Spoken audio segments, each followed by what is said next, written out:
Welcome back to this tutorial series on working with a True32 website template. This video tutorial will be about editing the contact page of our website.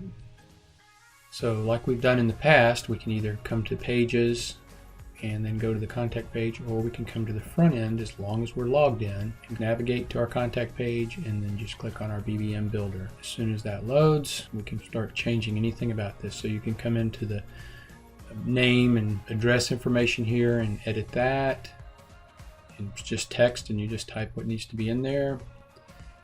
The form, these are just headers, so they're just typed text and icons. When we come in here and look at them, and you can change these, so you could come in here and change this from an envelope to some other icon and then type a different message here, something, you know, if you decided it was a phone thing, you could put an image of a phone and then type a phone number down here.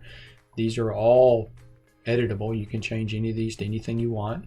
Some of the websites I've changed this from on the road, which was the default, to visit us, that kind of thing. So here we'd say we want to email us, visit us, and then socially kind of thing. So those are just headers, easy to edit. Then the contact form actually sends an email to you if they fill it out, and you can add things to this and subtract whatever you want to do. But here we have a name field, whether you show it or not. Here we have a subject field and we've hidden it. We're not showing that one. We have an email field and then the place for them to type the email, and then the phone field, but you can turn on as many or off as you want. And we can get really complicated with a different plugin, but this is just an element of the builder. It just lets us slide these things in, and then you put your email address. And if you need to change this email address, maybe you want to use a different email address, you would just come in here and replace this email address with the email address you want to use. Again, I try not to use these tabs that control these things, but if you wanted the button here to be unique, right now this gold button is controlled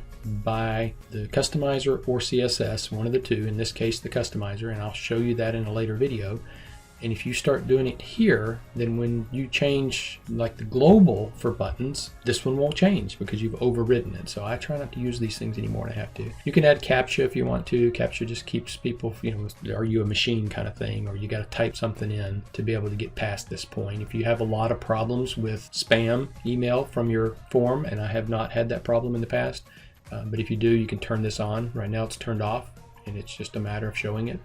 And then in the advanced, again, it's just padding and all that stuff. So once you get that information here, like you want it, then you just say, and typically you guys, the only thing you're really changing usually is this email address. Here, this is another little block that comes with the builder, and it's called a map.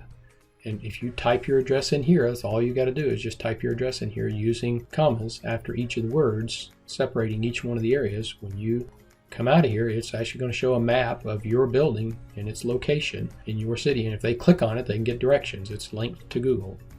And then all of these are for social media. Now these are buttons that I made, and there's also widgets that you can use in the footer for these too. So it'll be up to you how you want to display these. And because I made these, you can see, look at the outline, the blue outline around this. And if you notice it everywhere is kind of an equal around each one of these, kind of a padding type thing.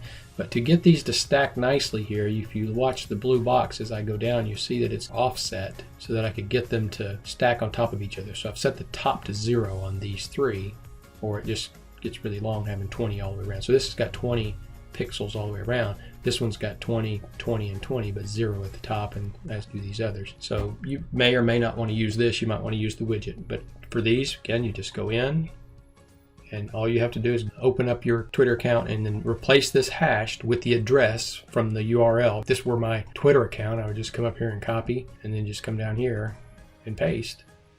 And when they click on it, it doesn't matter what link you put in there. I mean, you want it to go to where you want it to go, but if I put this link in there and they clicked on this Twitter thing, it'd take them back to this page.